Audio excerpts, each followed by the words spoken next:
Ey tay canım balım, kulak salgın elle. Bəxtimge sen kepter bulgun, kürer közüm elle. Bəxtimge sen kepter bulgun, kürer közüm elle.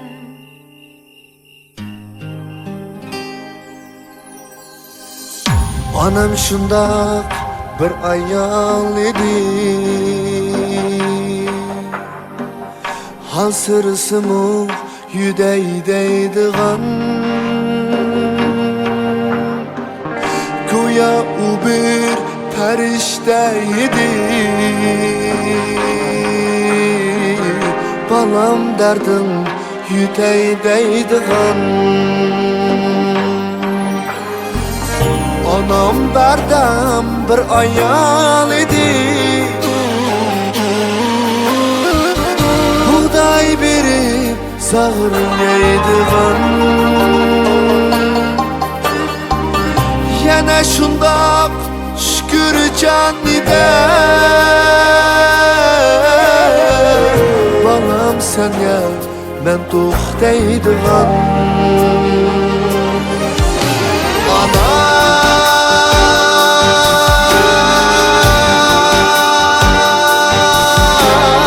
Anam seni razı kılışım üçün, seni xuşal kılışım üçün etkinim kılay. Anam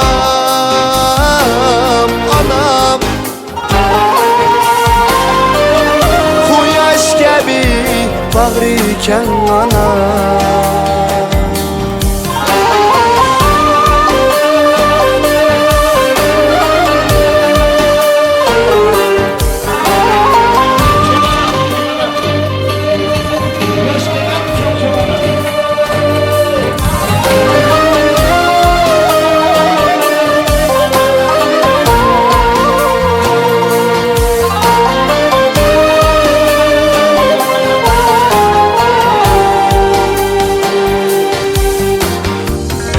Anam şundaq bir ayal idi, balam menin baxtimdeydiğen, goya o bir perişteydi, hayatım sen taxtimdeydiğen.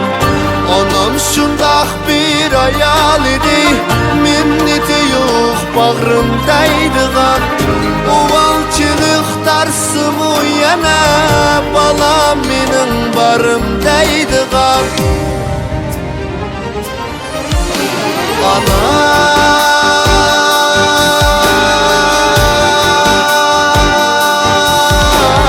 Anam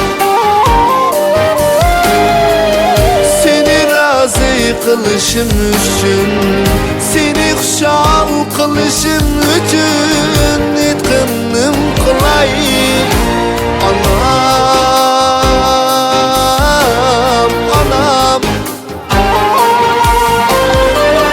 quyosh kabi bag'riken anam. Ey dostum, hazır xizmat bilan yoki o'qish bilan hammamiz oldirash yuribotimiz.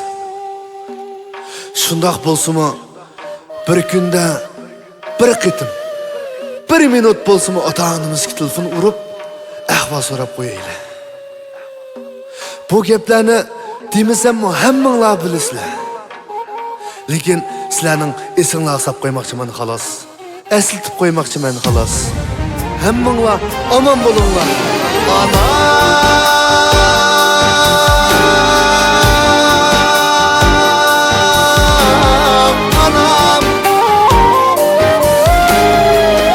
seni razı kılışım üçün, seni xuşal kılışım üçün etkinim kılay.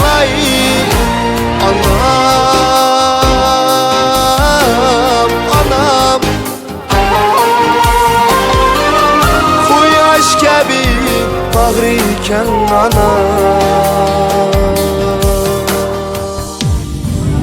Rahmet, Bahadır Akın'ı bize telefon selamı devam edecek. Rahmet. Var mı kayısı?